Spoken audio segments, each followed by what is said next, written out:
tadi saya bilang jangan sampai ada sponsor ya. Ingat teman-teman, jangan sampai ada sponsor, karena kalau ada sponsor pasti biayanya mahal, dan biaya ini harus jelas untuk apa. Translate ijazah kah, translate pengalaman kerja kah, stamp visa kah, atau stamp translate ijazahnya, atau medical check up. Terus ini harus juga kita untuk membayar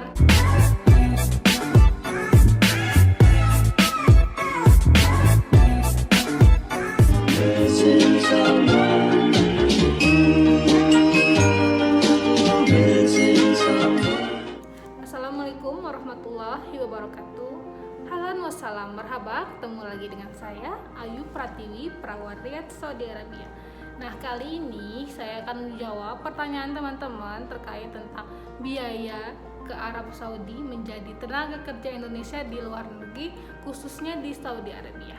Nah, ini sebagai perawat ya, saya akan menjelaskan sebagai perawat. Jadi, berbeda dengan kerja TKI yang selain sebagai perawat ya, saya kurang tahu. Tapi kalau sebagai perawat, insya Allah saya akan jelaskan pengalaman saya dan pengalaman teman-teman saya yang bercerita ke saya seperti itu.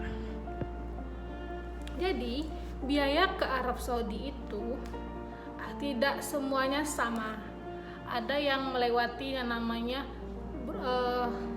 sponsor. Jadi saya daftar ke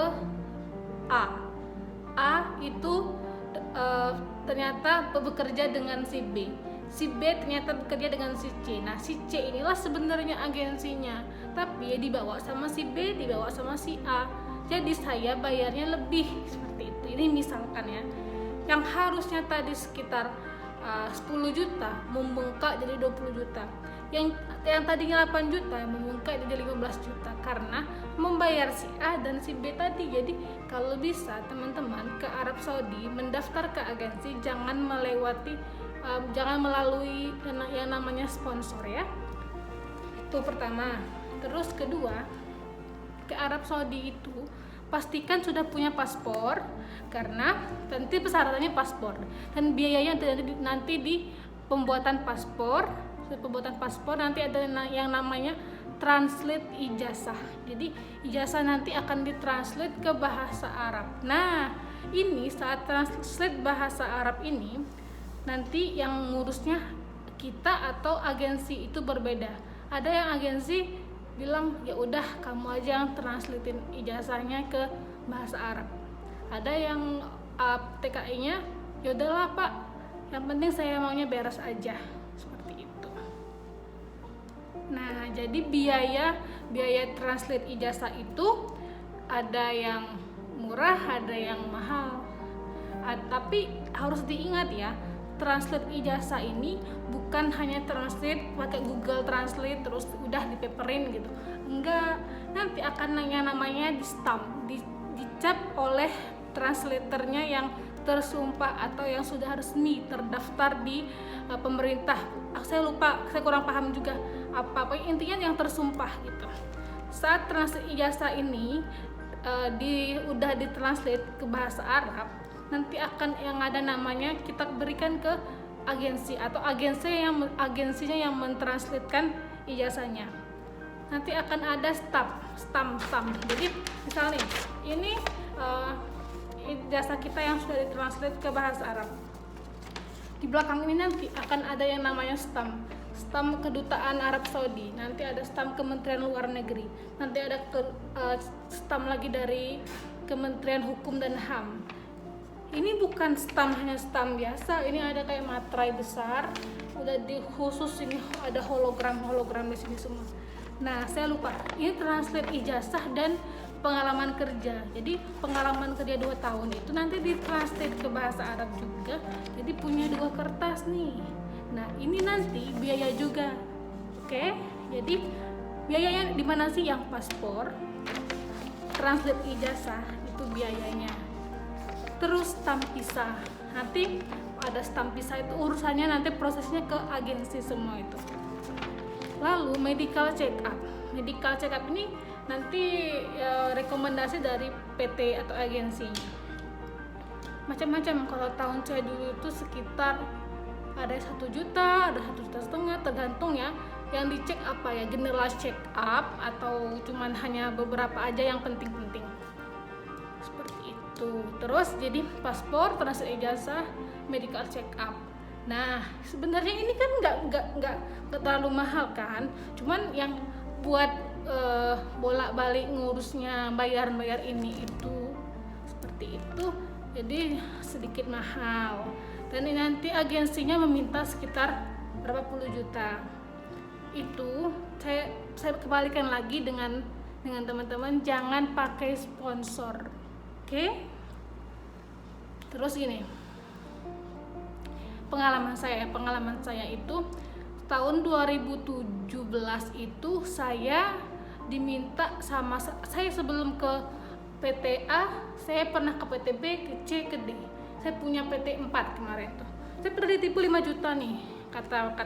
Katanya beliau, nggak bisa yuk, karena dokumen kamu udah diproses, jadi nggak bisa uang kembali. Saya tahu karena saya mau pindah ke agensi lain, karena saya nunggu ke agensi ini lama, kok nggak berangkat. Sedangkan saya harus daftar lagi ke rumah sakit lain yang udah ada job offernya. Ya udahlah, saya ikhlasin 5 juta itu, saya daftar ke PT yang saya berangkat ini. Kebetulan saya berteman sama usernya baik, jadi dibilang sama usernya, ya udah ini langsung ke agensinya aja. Jadi saya nggak terlalu mahal, nggak terlalu murah juga. Alhamdulillah dilancarin, dan itu 3 tahun yang lalu ya, seperti itu. Jadi sekitar 8 sampai 10 juta itu tahun 2017 bayarnya. Lalu tahun ini saya kurang paham, tergantung rumah sakit, klinik, jam kerja, dan juga wilayah, seperti itu. Ada juga teman-teman yang dimintain uang besar sekitar puluhan juta. Sampai sini emang rumah sakitnya bagus, ada yang juga emang kena tipu, tergantung nasib-nasibnya masing-masing atau rezekinya masing-masing ya. Terus saya berkali-kali memberitahu teman-teman semuanya, hati-hati kalau ingin daftar, karena belum apa-apa biasanya PT-nya minta uang. Tahu-tahu, Mbak kirimin dulu uangnya buat ini, buat itu. Kan job offernya belum ada. Gimana dong, ini buat apa? Tanya yang jelas aja dulu. Dan jangan juga seuzon ya dengan agensi, karena ada juga agensi yang emang gak mungkin agensinya mengeluarkan uang, sedangkan mbaknya yang mau daftar ke Arab Saudi kan. Ini saya ingat teman saya yang kemarin itu, ayo katanya kita, saya berangkat ke Arab Saudi kemarin bulan Maret. Terus saya kesini tuh nggak dimintain uang berapapun, gratis. Kok bisa, saya bilang gitu. Kejadiannya di mana? Di salah satu rehabilitasi di Arab Saudi. Oh oke. Kerjanya berapa jam? 8 jam di kontrak. Ternyata kerjanya 12 jam. Gajinya berapa? Tidak sesuai dengan standar S1 di Arab Saudi, di kedutaan. Itu udah menyalahi aturan.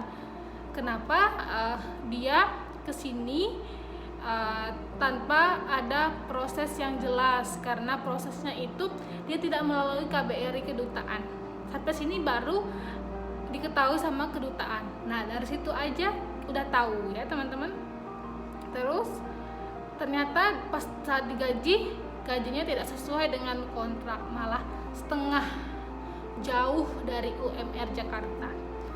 Karena ingin ke Arab Saudi, karena pengen umroh, karena pengen haji, jadi ya udahlah yang penting sampai ke Arab Saudi. Gak gitu juga teman-teman, please tolong. Terus kemarin ada teman-teman yang chat ke saya bilang seperti ini, Bayu saya pengen ke Arab Saudi lagi, kok saya diminta bayaran ya mbak sekitar berapa puluh juta gitu. Lah kenapa? Saya kemarin tuh pernah ke Arab Saudi, tapi tidak sama sekali dimintain bayaran, minta pembayaran. tapi dia enak, rezekinya bagus, nasibnya bagus, ya alhamdulillah. Jadi setiap orang itu berbeda-beda ya, nasib orang beda-beda, nasib rezeki orang beda-beda. Jadi menurut saya biaya itu tolong disampaikan, tolong ditanyakan dengan agensi teman-teman masing-masing yang ingin daftar ke Arab Saudi, karena berbeda. Saya tidak bisa langsung memberitahu teman-teman gini loh, ke Arab Saudi itu biayanya sekitar 1 sampai 10, nggak bisa, karena tadi saya bilang jangan sampai ada sponsor ya. Ingat teman-teman, jangan sampai ada sponsor, karena kalau ada sponsor pasti biayanya mahal, dan biaya ini harus jelas untuk apa, transit ijazah kah, transit pengalaman kerja kah, stamp visa kah, atau transit ijazahnya, atau medical check up. Terus ini harus juga kita untuk membayar uang agensi itu, ialah tanda terima kasih kita kan gitu. Terus hati-hati kalau ada potongan-potongannya, ternyata agensinya minta cuma sedikit, ternyata sampai sini ada potongan. Alhamdulillah, ini saya share tentang pengalaman saya ke Arab Saudi ini. Jadi gini, saya ikut agensi A ini benar-benar lancar, alhamdulillah. Sebelum ke A saya ikut ke B, ikut ke C, ikut ke D. Saya pernah ditipu tadi 5 juta, pernah. Terus kok lama banget nggak diberangkat-berangkatin. Oke, saya pindah ke agensi lain yang A. Alhamdulillah ketemu ada user itu langsung di sini ya, orang sini ya. Ketemu user yang langsung menyarankan saya ke agensi A. Alhamdulillah biayanya dibilang mahal, enggak mahal, dibilang murah, enggak murah bagi saya. Alhamdulillah, tapi prosesnya lancar, 2-3 bulan saya bisa ke Arab Saudi dengan lancar. Sampai sini saya kerja sesuai dengan kontrak. Kontrak saya 8 jam, saya kerja di sini selama 8 jam setiap hari. Di kontrak libur 1 minggu 1 hari. Kalau saya liburnya tiap hari Jumat, seperti itu. Dan saya tidak dipindah-pindah ke rumah sakit lain. Cuman tempat saya kerja ini banyak cabangnya. Satu rumah sakit ini banyak, jadi saya tetap bekerja tapi di satu cabang ini ya, satu brandnya rumah sakit ini. Itu nggak masalah, cuman jangan sampai rumah sakitnya A terus pindah ke rumah sakit B, nggak bisa. Alhamdulillah kontrak saya sesuai juga dengan transportasi. Saya disediakan transportasi, saya disediakan akomodasi atau asrama, fasilitas yang sangat nyaman bagi saya. Alhamdulillah sangat nyaman bagi saya. Terus teman-teman yang alhamdulillah baik, jadi saya beruntung, alhamdulillah. Oke, sekian dulu dari saya. Untuk teman-teman kalau ada yang bertanya terkait biaya ke Arab Saudi, langsung hubungi saya aja ke Instagram atau ke Facebook saya di description di bawah ini. Oke, nanti saya akan cantumkan alamat Facebook saya atau Instagram saya. Boleh di DM, insya Allah pasti akan saya balas. Oke teman-teman, terima kasih, sekian dulu dari saya. Terima kasih, semoga video ini bermanfaat. Maaf kalau ada salah-salah kata-kata saya yang menyinggung. Saya mohon ampun pada Allah. Saya minta maaf pada teman-teman. Saya akhiri dulu. Assalamualaikum warahmatullahi wabarakatuh. Bye bye.